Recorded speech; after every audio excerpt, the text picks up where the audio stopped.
چند دن پہلے ہی ہمارے جنرل غلام محمد صاحب اور بریگیڈیئر اسلم نیاز صاحب بیٹھے ہوئے تھے تو یہ تقسیم کے وقت کی کہانی سنا رہے تھے، تو تھوڑی دیر کے بعد میں نہیں سن سکا، مجھے لگا جیسے میرا دل پھٹ جائے گا۔ ایسی انہوں نے کہانیاں سنائی۔ یہ دنیا میں واحد ملک ہے جس کے بنیاد میں گارا اور سیمنٹ نہیں ہے بلکہ 6 لاکھ انسانوں کی ہڈیاں ہیں جس پر اس ملک کو بنایا گیا ہے۔ ہم تو لوکل لوگ ہیں، مہاجر نہیں ہیں، لہذا ہم نے وہ قربانی نہ دیکھی نہ چکھی۔ میرے والد صاحب کے ایک دوست تھے، وہ مہاجر تھے جالندھر کے، وہ کبھی کبھی ہمارے ڈیرے میں آیا کرتے تھے، بات کرتے تھے۔ تو ایک دن میں بھی بیٹھا تھا اور وہ یہ بات کر رہے تھے کہ جالندھر سے جب ہم نکلے ہیں پارٹیشن پر تو میرا سارا خاندان کٹ گیا، اکیلی جان لے کر نکلا، اور تھوڑی چھوٹی سی عمر بھی زیادہ نہیں تھی۔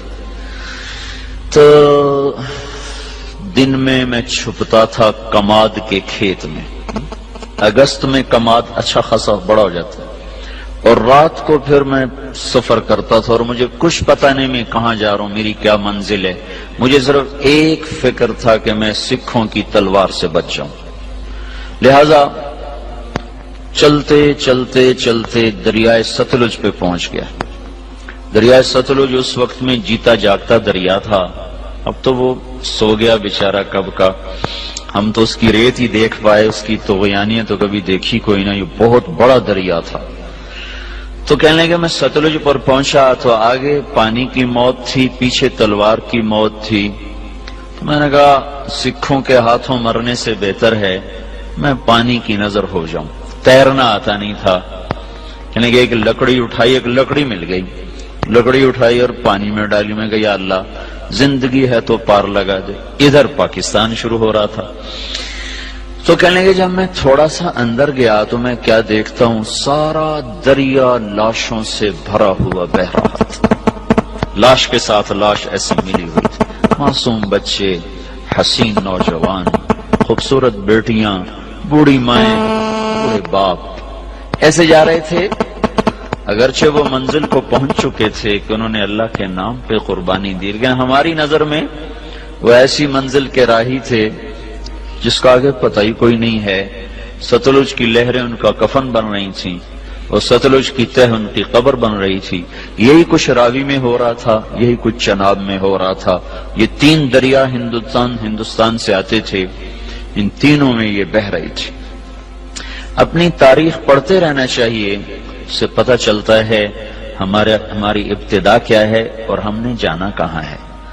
بدقسمتی ایسی ہوئی میرے عزیزوں کہ اس ملک کو نا اتنی اللہ نے دولت سے نوازا ہے کہ آپ اور ہم اندازہ ہی نہیں کر سکتے۔ میں مکہ میں تھا، مجھے ایک جیولوجسٹ ملا، وہ کہنے لگا میں اپنے علم کی بنیاد پر کہتا ہوں کہ پاکستان جیسی زمین پوری دنیا میں کسی کے پاس کوئی، اس کو صرف ایک کینسر لگا، وہ بددیانتی کا، خیانت کا، چور بازاری کا، اس کو کینسر لگا۔ اگر یہ اس ملک میں نہ ہوتا تو یہ دنیا میں جنت کا ٹکڑا ہوتا۔ اور اس ملک کو میرے عزیزوں جو لوٹا ہے نا، وہ ان پڑھوں نے نہیں لوٹا، زمینداروں نے، تاجروں نے نہیں لوٹا، بڑے ہائی کلاس پڑھے لکھے لوگوں نے اس کو لوٹا ہے، چونکہ انہوں نے ڈگریاں تو حاصل کی پر انسانیت نہ سیکھ پائے۔ تو اتنی بڑی قربانیاں ہوئیں اور ہم تو میرے عزیزوں کانٹے ہی چننے والے رہ گئے۔